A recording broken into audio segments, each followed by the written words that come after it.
Hi, this is Professor Fernandez, and we are going to talk about Module 2 in Lesson 4 in this video, and we will start talking about calculus of vector-valued functions. So you might have noticed that this is the first time in these sets of videos that we're going to be talking about actual calculus. And that's because when we start a multivariable calculus course, we have to get acquainted with three-dimensional space. So we spend a lot of time learning about the geometry of that, which is what we've been doing in the first 3 lessons. At this point in the course, we have built up enough of an understanding of the geometry of three-dimensional space in terms of a set of points and also in terms of vectors for whom those points are terminal points, that we are at a point where we can start actually differentiating, as you'll see here, taking limits, and then a little further down integrating. So this lesson is going to feel very short because we've done all the heavy lifting. And all we have to do now is essentially transport all of the results from single variable calculus and translate them over into this three-dimensional setting in the language of vector-valued functions. And as we did in the previous lesson, we saw that a vector-valued function is simply just a vector of a bunch of functions. So it's kind of the vector analog of a function. So in these 3 definitions, which is why I've put them together, we will follow that strand of thinking and we will define limits, derivatives, and integrals of vector-valued functions as the vector analogs of those quantities that we know from single variable calculus. So let's get started here. So as I mentioned, I put these 3 together. So the beginning hypotheses are exactly the same for these 3 definitions. And I say later on here, we can rephrase these theorems, these definitions in terms of vector-valued functions in R2, which just have 2 components, so they would just have an f and a g. But I'm doing it in R3 because that's most of the time what we'll be doing and using it for later on. Great, so the first definition here is about limits. So suppose that R is a vector-valued function defined on an open interval containing, and let's make this A here so that I caught a typo that I will fix on the course sites. And then what are we going to do in terms of defining the limit? Well, we're going to say the limits of the vector-valued function RT, as t approaches A, is the vector of the limits of each of the functions f, g, and h, provided the limits of the functions exist.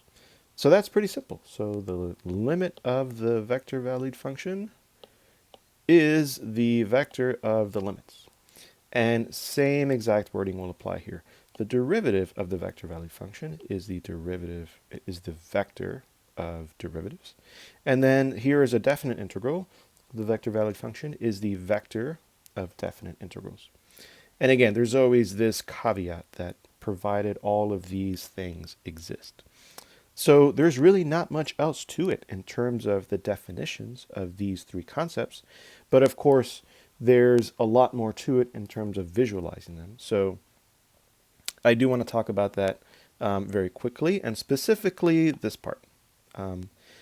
Truth be told, we aren't going to fuss too much with limits in the course, or until very later in the course, very much later with integrals. But we are going to have a lot to say about derivatives. So the next unit in the course is all about derivatives of functions in space. So we are going to say a lot about that.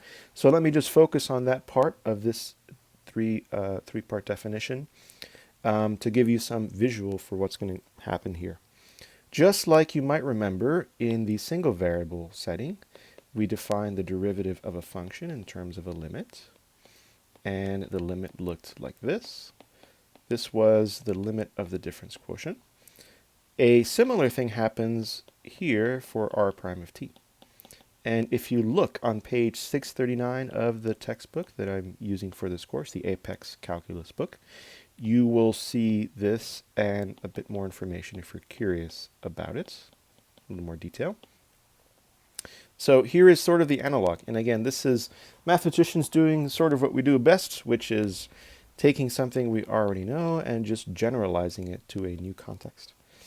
The reason that I bring this up is that, like you probably felt when you first encountered this in calculus and tried to calculate the derivative this way, we're not ever really going to calculate the derivative of vector valued function r using this expression, but it is useful for visualizing what's going on.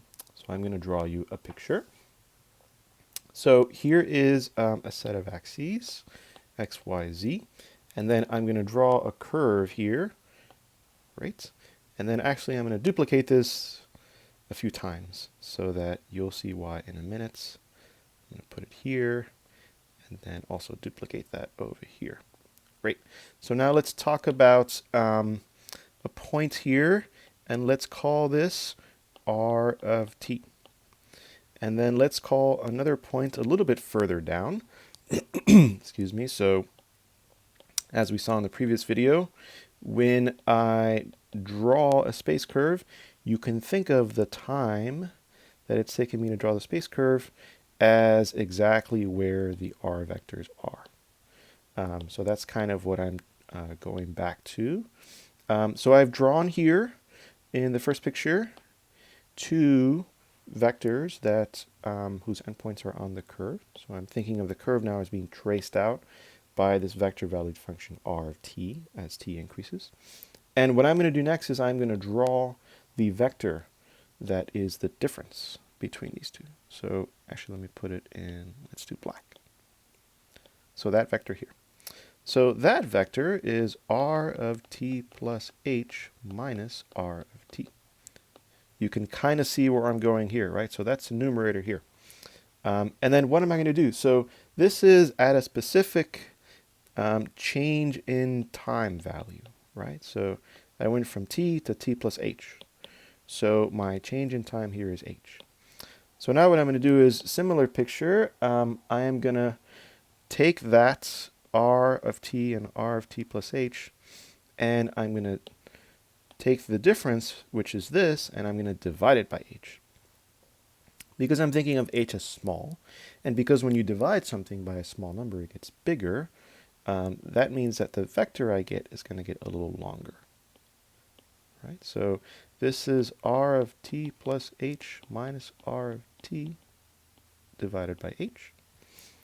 And then what I'm going to do in the next pictures is just kind of make it smaller. So this is the same argument that is going to get us to the limit. So what if I take delta t equals h is now smaller? What if I make it smaller? Well, so now I have a vector that you can see I'm trying very hard to approach what looks like a tangent vector. And that's actually what we'll talk about in the next module. But the reason that I'm bringing it up now is to give you a visual for what r prime of t really represents. So as t gets h gets really small, meaning that we're finding the difference here between two vectors that are very close to each other. I'll draw you what happens in the limit. Eventually we get r prime of t, which points in the direction of the tangent vector to the curve. So here would be my r of t, and then my r prime of t at this point would point in the direction of the tangent vector of the curve.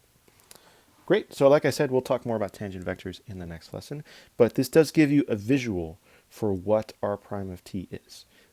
We can calculate r prime of t without needing to plot or visualize anything, but now you have some sense of what it is you're calculating, that it's related to the tangent vector at a certain point along the curve. So with that in mind, let's go ahead and do some examples for this, and then I'll show you a visual of what's going on, and then you'll see this tangent vector aspect in the visual. So let's continue with the vector valued function from the previous example in the previous video. And we're going to do all three things here. We're going to evaluate a limit, find the derivative, and then evaluate the definite integral. So the first part here, evaluate this limit. So I am going to just find the limit of each of the component functions as t goes to pi. And if I do that, I know that all of these are continuous functions. So I can just substitute in the t-value, and I get cosine of pi, sine of pi, and then pi. Cosine of pi is -1, sine of pi is 0, and pi is pi. So that's it.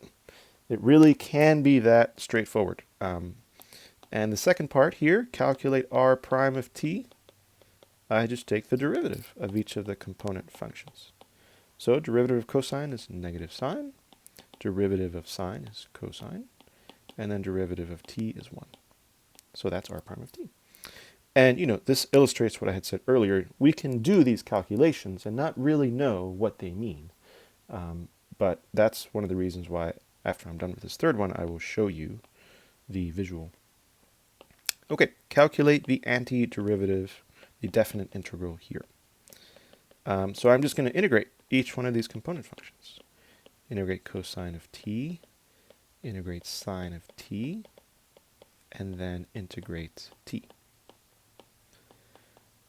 So unlike what has been the case in the past few videos and the past lessons, where we haven't needed any facts about calculus, you can see here that I'm using knowledge that I'm going to assume that you know. For example, the antiderivative of cosine being sine, and how to use the fundamental theorem, sometimes called the evaluation theorem, to calculate these definite integrals. Antiderivative of cosine of sine is negative cosine. Antiderivative of t is t squared over 2. And then I use my fundamental theorem step. Sine of 0 is 0. Sorry, sine of pi is 0. Sine of 0 is 0, so I just get 0. Here I have, I'll keep the negative sign outside, cosine of pi is -1, minus cosine of 0, which is 1. And then here I have pi squared over 2, minus 0 squared over 2, so I won't write that. So my final answer here is the vector 0. So this is a -2 times a negative, that's 2, and then pi squared over 2. So that's my vector. One thing I will mention very quickly before I show you the visuals is that we could just as easily have calculated the indefinite integral. And though I didn't define this in the previous page, it follows exactly the same logic. This would be the antiderivative of f, antiderivative of g, and antiderivative of h.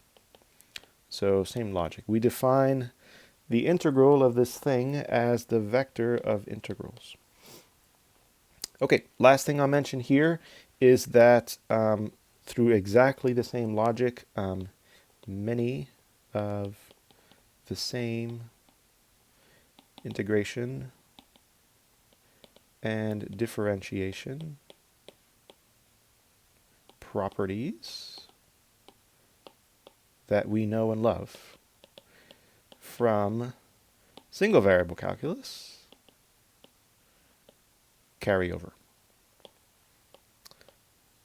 So you know from single variable calculus, for example, that the derivative of a sum of two functions is the sum of the derivatives, provided everything exists and is nice. The same is true here. So if I had, a vector valued function that looked like this, and I was adding it to another vector valued function that looked like this, and I wanted to find the derivative of this sum, it would be the sum of the derivatives. So all of these properties that you know from single variable calculus carry over to this vector valued counterpart. The integral of a sum of functions is the sum of the integrals. So in this setting, the integral of a sum of vector value functions is the sum of the integrals of those vector value functions. There are some specific things, though, of course, because we know we have introduced new things into this course that are particular to the vector aspect of the course. So, for example, you can think about differentiating the dot product of two vector valued functions. That turns out to be kind of like applying the product rule. So it is the derivative of the first times, quote unquote, dot, the second, plus the first times, dot product, the derivative of the second. So that one is new, right? That you would not expect in a single variable calculus course because dot products are not usually covered then. A similar exactly similar formula holds for the cross product. So replace dot by cross, and you have this product rule effect.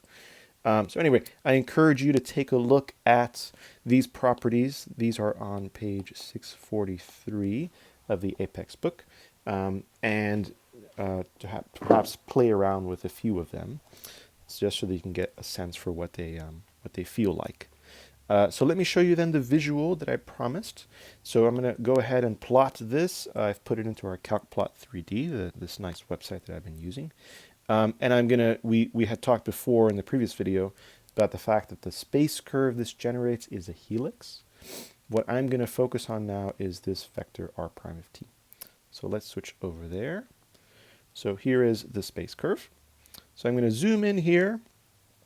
There's my space curve. If I look at it in 2D, that's the circular nature that we had found in the previous video, coming from the cosine t and sine t x and y components. If I go back and look at it in 3D, then there it is. And now what I'm going to do is I'm going to turn on the vector valued part of it. So let me put on my pointer here.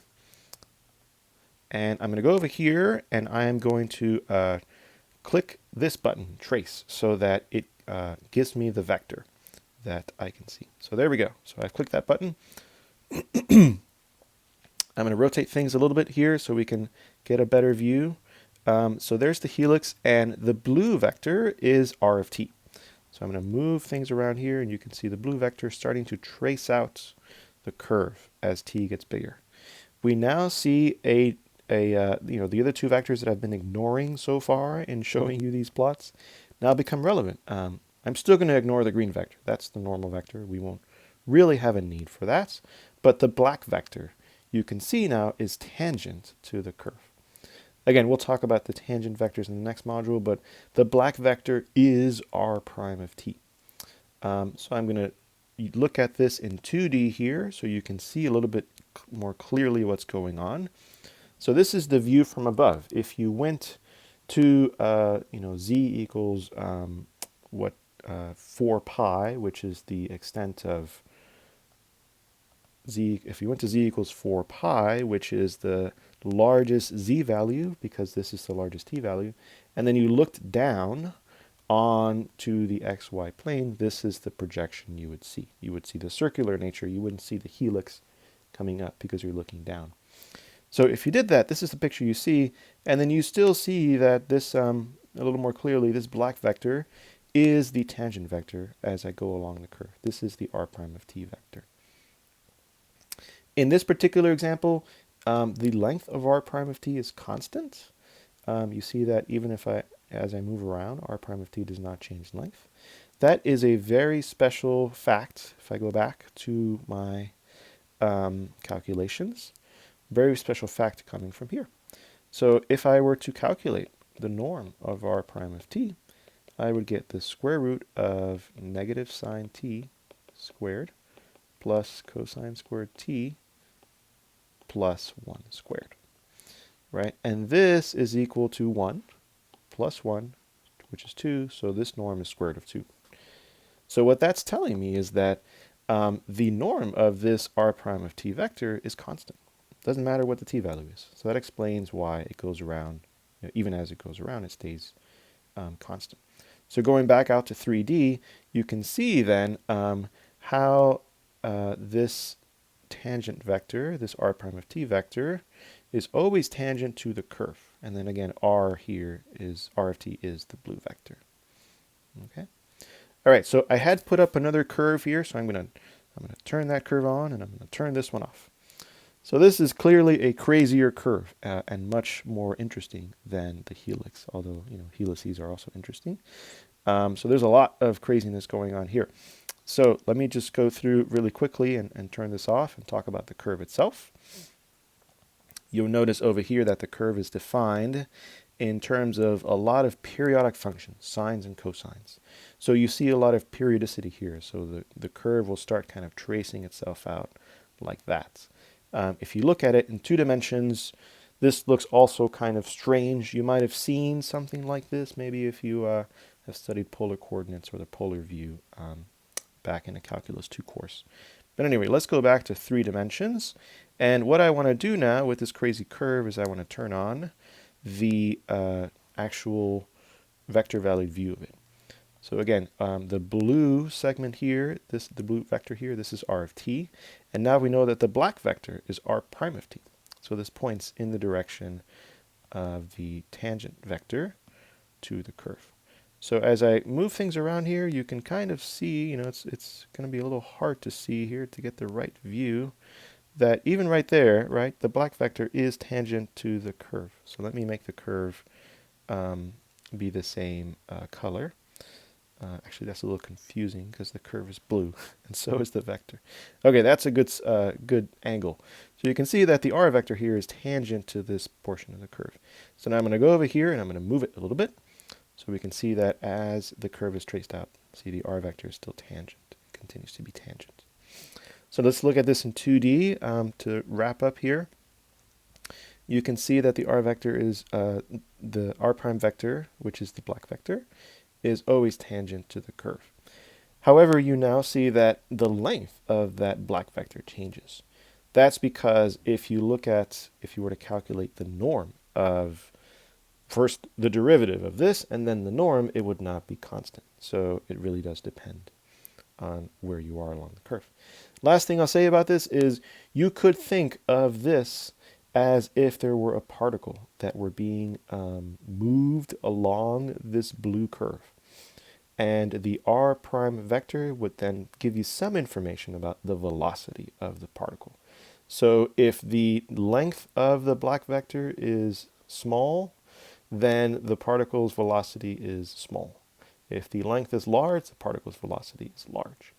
So that's sort of a kind of physics view on this.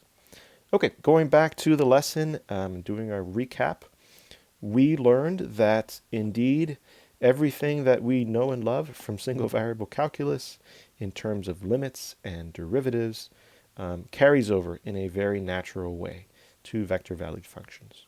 And the most important takeaway, if I had to summarize it all, is that we have defined in these 3 definitions the limit, derivative, and integral of a vector valued function as the vectors of those things. In other words, the vectors of the limits, the vectors of the derivative, the vector of the integral. So that's the most important takeaway. In terms of actually visualizing things, r prime of t, like we did over here, is really nicely visualized as the tangent vector. And we will delve further into that in the next module. And then last thing to mention that these other properties that you know from single variable calculus and even things like the indefinite integral, those carry over as well with some obvious special additions like dot products and cross products, which we've talked about in this course, but normally not in a calculus 1 or 2 course. Great, so I will see you in the next video.